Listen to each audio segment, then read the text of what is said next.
आज हम बात करने वाले हैं anti defection law in India.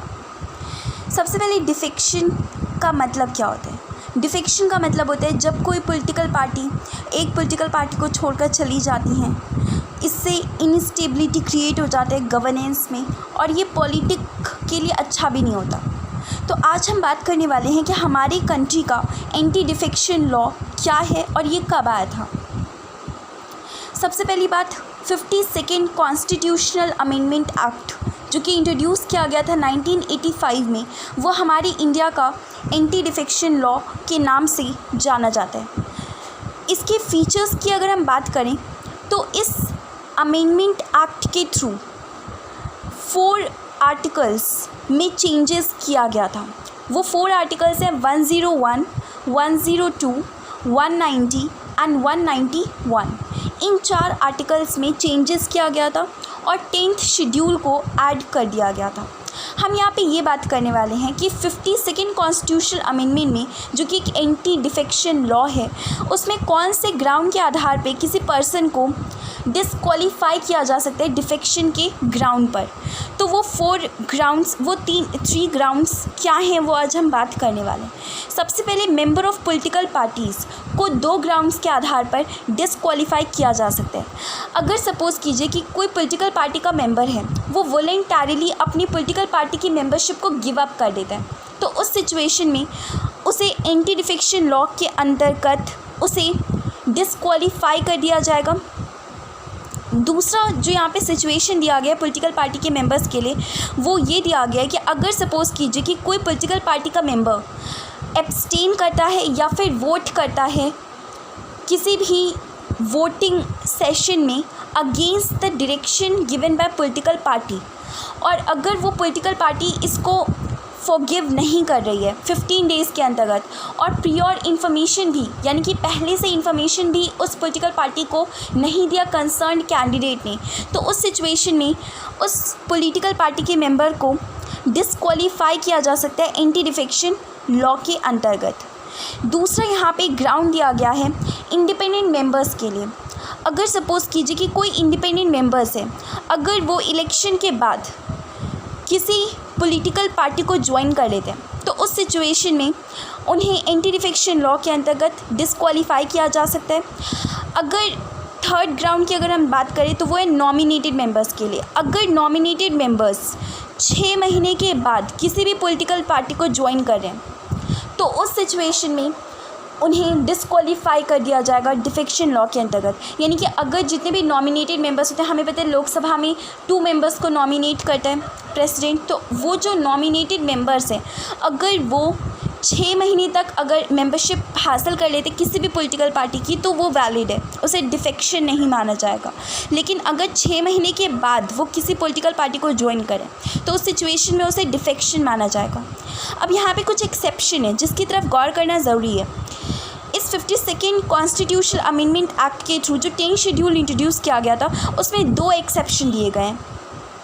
पहला एक्सेप्शन है मर्जर, और दूसरा एक्सेप्शन है पॉलिटिकल पार्टी के मेंबर अगर स्पीकर यानी कि प्रिसाइडिंग ऑफिसर बन जाते हैं हाउस के, तो उस सिचुएशन में इन दोनों ही एक्सेप्शन की चलिए बात करते हैं। सबसे पहली बात, ये जो मर्जर का ये जो एक्सेप्शन है, पहले ये कभी स्प्लिट हुआ करता था। 91st कॉन्स्टिट्यूशनल अमेंडमेंट के थ्रू स्प्लिट के एक्सेप्शन को बदल कर इसे मर्जर बना दिया गया था। यानी कि अगर 2/3 मेंबर किसी पॉलिटिकल पार्टी को छोड़कर चले जाते हैं, तो उस सिचुएशन में जो छोड़कर जा रहे हैं या फिर उस पॉलिटिकल पार्टी में जितने रह रहे हैं, जितने भी मेंबर्स उसके पार्ट हैं, उनमें से किसी के ऊपर भी डिफेक्शन लॉ के अंतर्गत उन्हें डिसक्वालीफाई नहीं किया जा सकता। जबकि दूसरी तरफ पॉलिटिकल पार्टी का कोई मेंबर अगर वो स्पीकर बन जाता है, यानी हाउस का अगर प्रिसाइडिंग ऑफिसर बन जाता है, तो उस सिचुएशन में नॉन बायस्ड वे में, यानी कि किसी भी मेंबर के प्रति, किसी पॉलिटिकल पार्टी के प्रति बायस्ड बिहेवियर को प्रिवेंट करने के लिए अगर वो अपनी पॉलिटिकल पार्टी की मेंबरशिप को गिव अप कर रहा है, तो उस सिचुएशन में उसे एंटी डिफेक्शन लॉ के अंतर्गत कसूरवार नहीं माना जाएगा और उसे डिसक्वालीफाई नहीं किया जाएगा। अब हम यहाँ पे ये बात करने वाले हैं कि ये जो डिफेक्शन किया जाता है मेंबर्स ऑफ पॉलिटिकल पार्टीज़ या फिर नॉमिनेटेड मेंबर्स या फिर इंडिपेंडेंट मेंबर्स के द्वारा, इसको डिसाइड कौन करता है। तो 52 कॉन्स्टिट्यूशन अमेंडमेंट एक्ट के थ्रू ये जो चेंज शेड्यूल दिया गया था, इसमें डिफेक्शन के बारे में डिसाइडिंग अथॉरिटी फाइनली माना जाता है स्पीकर को, यानी कि जो प्रिसाइडिंग ऑफिसर होते हैं हाउस का, उसके डिसीजन को फाइनल माना जाता है और ना ही इसे किसी भी कोर्ट ऑफ लॉ में चैलेंज किया जाता है। लेकिन ये जो पोजीशन था ये 1990s से पहले था, लेकिन सुप्रीम कोर्ट ने किहोटो होलोहन केस, ये बहुत ही लैंडमार्क जजमेंट है, इस किहोटो होलोहन केस में ये कहा था कि ये जुडिशियल रिव्यू हो सकता है, जो भी फाइनल डिसीजन स्पीकर का निकल कर आता है एंटी डिफेक्शन से संबंधित, तो उसके ऊपर जुडिशरी रिव्यू कर सकती है उस जजमेंट को और इसे चैलेंज किया जा सकता है सुप्रीम कोर्ट में, यानी कोर्ट ऑफ लॉ में। और जो पहले ये ग्राउंड दिया गया था 1990 से पहले कि डिसाइडिंग अथॉरिटी स्पीकर का जजमेंट फाइनल होगा, ये एक तरह से इनवैलिडेट कर दिया गया था किहोटो होलोहन केस में। किहोटो होलोहन केस में ये भी बोला गया था कि कुछ सिचुएशन में अगर डिसेंट किया जा रहा है पार्टी के मेंबर्स के द्वारा, कैंडिडेट के द्वारा, तो उसको एक तरह से डिफेक्शन नहीं माना जाएगा। जैसे कि अगर सपोज़ कीजिए कि कोई ऐसे सिचुएशंस हैं जिसमें नेशनल इंटरेस्ट से जुड़े हुए किसी मुद्दे पे वोट हो रहा है और उस मुद्दे की वोटिंग में अगर मेंबर, किसी पॉलिटिकल पार्टी का मेंबर अपनी पॉलिटिकल पार्टी द्वारा दिए गए डायरेक्शन को फॉलो नहीं करता है, तो उस सिचुएशन में उसे नहीं माना जाएगा डिफेक्शन के अंतर्गत, उसे डिफेक्शन के लिए डिस्क्वालीफाई नहीं किया जा सकता। समझ रहे हैं? तो किहोटो होलोहन में एक विंडो ओपन कर दिया गया था डिसेंट के लिए। बढ़ते हैं आगे। अब हम यहाँ पे बात करने वाले हैं कि ये जो एंटी डिफेक्शन लॉ है इसके पॉजिटिव फीचर्स क्या हैं, यानी कि इसके एडवांटेजेस क्या हैं, प्रॉज क्या हैं इसके। सबसे पहली बात ये बोला जाता है कि इससे हमारी इंडियन पार्लियामेंट्री डेमोक्रेसी का फैब्रिक स्ट्रॉन्ग हो जाएगा। दूसरी बात यहाँ पे ये बोला जाता है कि कई बार हमने देखा था 1980s के बाद, 1980 से पहले भी हमने देखा था, जब से एक सिंगल पॉलिटिकल पार्टी यानी कांग्रेस का डोमिनेंस एक तरह से डिसमेंटल हुआ, तब से ही बहुत सारी पॉलिटिकल पार्टीज़ डिफेक्शन में कैंडिडेट डिफेक्शन करना शुरू कर देते हैं।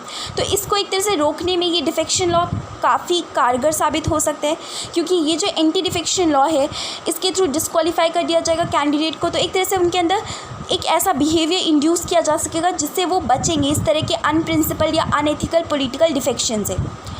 थर्ड इसका बेनिफिट ये है कि देखिए, अगर कोई कैंडिडेट टाइम एंड अगेन अगर अपनी पॉलिटिकल पार्टी को चेंज नहीं करता, तो इससे क्या होगा कि हमारे बॉडी पॉलिटिक में जो भी गवर्नमेंट इस्टेब्लिश्ड है वो ज़्यादा पीरियड तक रूल करेगी, अपनी टेन्योर को कंप्लीट कर पाएगी और इससे स्टेबिलिटी भी हम सुनिश्चित कर सकते हैं गवर्नेंस में।